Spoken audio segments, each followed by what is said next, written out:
오늘 말씀은 예루살렘 공회에서 최종 판결을 내리는 야고보의 판결 내용입니다.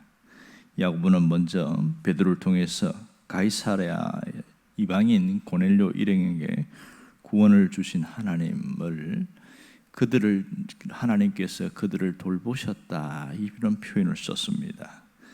이것은 슬픔과 절망과 고통에 있는 자기 백성을 찾아가셔서 위로하고 또 품어주시는 하나님의 모성애를 드러내는 단어였습니다.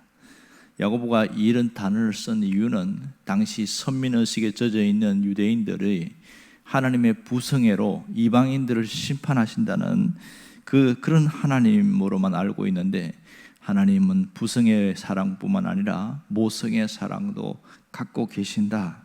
그래서 자신의 어떤 자녀들을 하나님의 직접 품어주신다, 그런 의미에서 이러한 단어를 사용했습니다.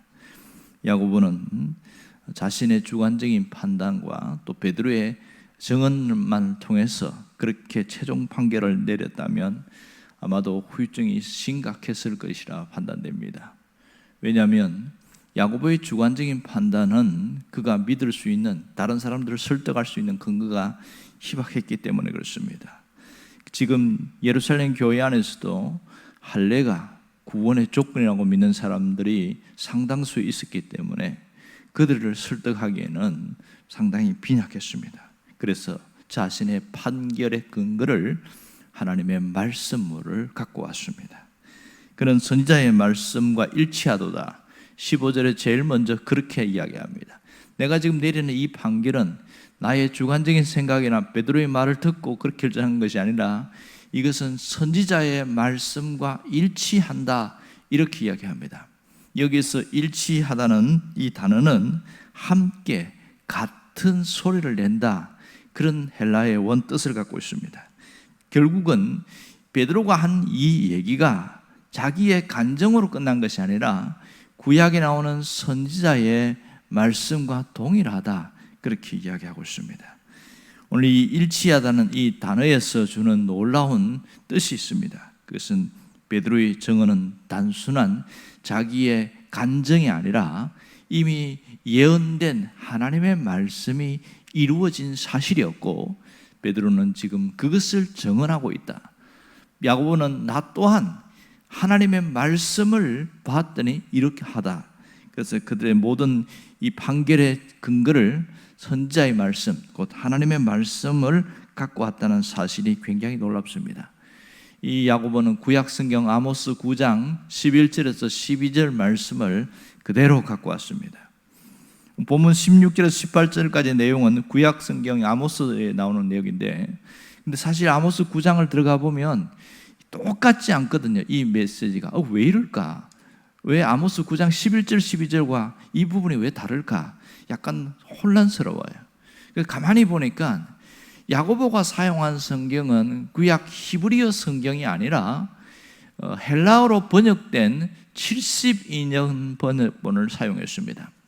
당시에 나라가 망해갖고 흩어졌을 때에 구약 성경, 유대인들은 지금 여기 히브리파 유대인들은 그 히브리어 구약 성경을 사용하고 있었지만 모든 흩어진 사람들은 히브리를 모르는 사람이 많았습니다. 그래서 이집트 알렉산드리아에서 72명이 모였어요. 그러니까 12지파에서 모은 사람 6명씩 모아서 72명이 모여서 구약 성경을 현재 쓰고 있는 헬라어로 번역한 것이죠. 그러니까 히브리어로 된 것을 영어로 번역하듯이 그렇게 번역해가지고 하나로 모아서 72력인데 소수점 떼고 70명이 모였다 그래서 72력. 그래서 그 히브리어 성경을 헬라어로 번역한 성경, 이걸 야고보가 인용합니다. 놀라운 것은 이 야고보 또한 이방인에 대한 배려가 아주 깊었음을 알 수 있습니다. 이방인들은 히브리어를 모릅니다. 헬라어는 알 수 있거든요. 그들이 이 아모스 성경을 너무 잘 아니까 그들을 배려해서 정확하게 얘기를 하고 있는 것이죠. 자, 여기에서 아모스가 한 내용을 다시 한번 짚어봅시다. 15절 16절을 보면 선지자의 말씀이 이러면서 16절에 기록된 바 이후에 내가 돌아와서 다윗의 무너진 장막을 다시 지으며 또 그 허물어진 것을 다시 일으키리니, 이렇게 말합니다. 다윗의 무너진 장막을 다시 하나님이 세우시겠다 이렇게 말합니다. 이것은 다윗의 어떤 왕조를 다시 일으키겠다는 그런 뜻이 아니라 다윗의 족보를 통해서 이 땅에 오실 예수 그리스도를 통해서 다시 일으키겠다는 겁니다. 뭘 일으키겠다는 거예요? 교회를 일으키겠다 그런 뜻입니다. 지금 그러니까 이 땅에 교회를 세우리라고 약속하셨습니다. 그 다음 17절에 보면 이렇습니다. 이는 그 남은 사람들과 내 이름을 일컬음을 받는 모든 이방인들로 주를 찾게 하려 함이라. 자, 여기 보면 예수 그리스도를 통해 세워진 교회는 이스라엘의 남은 사람 유대인들뿐만 아니라 모든 이방인들, 하나님이 택하신 모든 이방인들도 만민의 교회가 되게 하겠다. 이미 이 얘기를 해놓으신 거예요. 그리고 18절에 보면 즉 예로부터 이것을 알게 하시는 주의 말씀이라 함과 같으니라 이렇게 말합니다. 이방인에 대한 하나님의 구원 계획은 없었던 것이 갑자기 이루어진 것이 아니라 이미 예로부터 오래전부터 기록되어졌고 준비된 하나님의 섭리였다. 이 성경을 인용해서 그 얘기를 하고 있습니다. 그러니까 하나님께서 이스라엘 백성들을 출애굽할 때 400년, 430년 이후에 출애굽하잖아요. 이때에 성경의 출애굽기 12장에 보면 이방 잡족들이 함께 나왔다 이런 얘기하고 있습니다. 여기서 이방 잡족들이 함께 나왔다는 것은 그들 이방인들도 하나님이 구원하시려고 벌써 출애굽 때부터 그런 일을 하나님이 계획하셨고 결국 예수 그리스도를 통해서 교회를 세워서 이방인이 구원되는 것을 완성시켜 나가신다. 이제 그 얘기를 하고 있는 것이죠. 이 주의 말씀이라는 그 헬라어 원어 뜻을 보면 하나님께서 직접 말씀하신다 그런 뜻입니다. 그러니까 하나님의 말씀은 과거의 어떤 기록물, 유물처럼 그런 것을 끝난 것이 아니라 시간과 공간을 초월해서 현재형으로 진행되고 있다 이런 뜻이죠. 놀라운 것은 야고보는 이 아모스 9장 11절 12절을 인용함으로써 철저하게 이방인 구원에 대한 성경적 근거를 정확하게 제시했습니다. 이것은 그때로부터 750년 전에 예언된 말씀이었습니다. 그것이 효력을 상실하지 않고 아모스 이후에 750년 지났을 때에 그대로 하나님의 때가 되었을 때에 성취된 것을 정확하게 보여주고 있습니다. 여기서 우리는 중요한 것을 깨닫습니다. 우리는 하나님의 말씀을 믿는다고 하고 있습니다. 하지만 그 말씀을 어떤 말씀으로 믿고 있느냐, 이 점이 대단히 중요한 거예요. 어떤 분은 하나님의 말씀을 현찰로 믿으려고 하는 분이 있습니다. 그러다 보니까 말씀을 믿었는데 이루어지지 않는 거예요. 왜 하나님이 약속을 안 지킵니까? 이래서 하나님에 대해서 오해하고 또 하나님에 대해 시험 들어버리고 이런 경우가 굉장히 많습니다. 그래서 잘 알아야 되는 것은 하나님의 말씀은 현찰이 아니라 약속어음이라는 사실입니다. 하나님의 말씀은 약속어음입니다. 현찰이라는 것은 그냥 저 사람이 누구인지 상관없이 그냥 사고 파는 상거래 행위입니다. 악한 사람이라도 현찰은 갖고 그냥 주면 뭔가를 살 수 있어요. 하지만 약속음은 상대방에 대한 신뢰, 상대방에 대한 분명한 믿음이 없으면 절대로 끊어줄 수 없습니다. 만일 그렇게 끊어졌다가 부도 처리되는 일들이 굉장히 많습니다. 하나님의 말씀이 약속음이면 그것을 받은 사람들은 그 약속음을 준 사람에 대한 신뢰가 있어야 됩니다. 그러니 하나님이 선지자를 통해서 주신 이 말씀은 약속음이다. 그것을 깨달은 사람은 뭘 할까요? 그 약속이 이루어질 때까지 꼭 손에 쥐고 있다는 사실입니다. 하나님은 아브라함에게 약속음을 주셨습니다. 그게 뭐예요? 자식을 주겠다는 겁니다.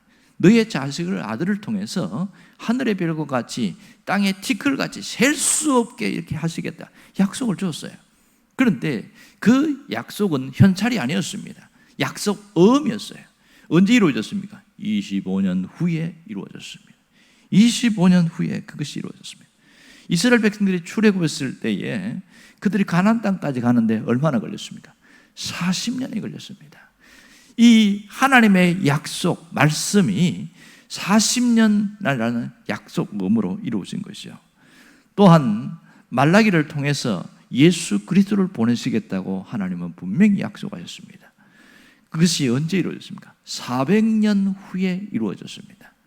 하나님이 아브라함에게 약속한 너의 씨를 통해서 수백 수천만 명의 사람들이 될 것이다. 그 약속은 수백 년 만에 이루어졌습니다. 하나님의 약속은 반드시 이루어졌습니다. 하나님은 사도 바울을 선택했습니다. 그를 세우시는데 얼마나 걸린 줄 아세요? 16년 걸렸습니다. 하나님은 약속하신 것을 16년 만에 이루셨어요. 그래서 안디옥 교회에 공동 목사로, 담임 목사로 세우셨고 선교사로 파송하게 된 것이죠. 오늘 이방인들이 구원을 받게 될 것이라는 이것은 아모스를 통해서 750년 전에 약속하신 겁니다. 하나님이 약속음을 주신 거예요. 이 야고보가 강조하는 것은 하나님이 주신 그 약속음을 지금 이루어가고 계신다. 그것을 강조하고 있는 것이죠. 여러분, 이 약속음은 믿음이라는 것이 전제되지 않으면 이루어질 수가 없는 겁니다. 서로 상호 신뢰 관계 속에서 이루어진 것을 알 수가 있습니다. 하지만 많은 대다수의 성도들은 하나님께 현찰을 요구합니다.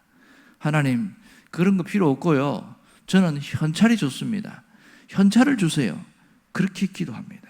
그래서 하나님의 말씀을 붙들고 이게 빨리 현찰이 되기를 그렇게 원하고 있어요. 그것은 하나님을 잘 모르라서 그렇습니다. 하나님의 말씀은 언제나 우리에게 약속음으로 주어졌다는 사실을 놓치고 있기 때문에 거기서부터 문제가 생기는 겁니다. 그러다 보면 조급증이 생기는 거예요. 하나님이 언제 이루어지실까? 하나님이 이루어진다 했는데 왜 안 이루어질까? 의심과 조급증, 기다리지 못하는 거예요. 그런 어려움이 있습니다. 그러나 약속음이라는 것을 알면은 그걸 붙들고 끝까지 기다립니다. 그리고 오늘 내가 해야 할 일만 하는 거예요. 이 사람이 진짜 잘 믿는 사람이거든요. 그러다 보니까 오늘 다 이루어졌어요. 희한하게 이루어졌어요. 이게 진짜 믿는 사람의 모습이란 말입니다. 그러므로 우리가 오늘 이 땅을 살아가면서 하나님의 말씀을 얼마나 붙들고 있느냐, 그것은 하나님 말씀에 대한 이해성에 대한 부분입니다.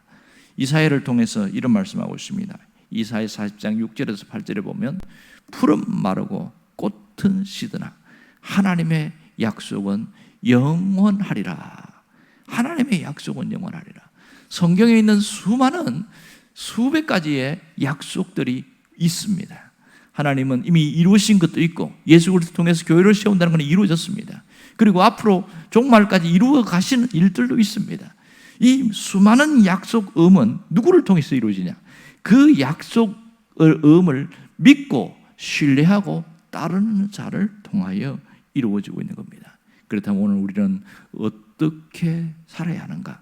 여기에 우리의 결정이 나집니다. 나의 선택에 따라서 하나님의 나를 통해서 이루어 가실 수도 있고 그렇지 않을 수 있다는 겁니다. 그것은 전적인 나의 선택입니다. 내가 이 약속음을 받은 자로서 그 약속이 이루어지길 위하여 기다리고 있고 이루어지기를 위하여 기도하고 있을 때에 하나님은 나를 통해서 그 일을 하신다는 겁니다. 여러분들이 그 주인공이 되기를 주의 이름으로 축원합니다. 기도하겠습니다.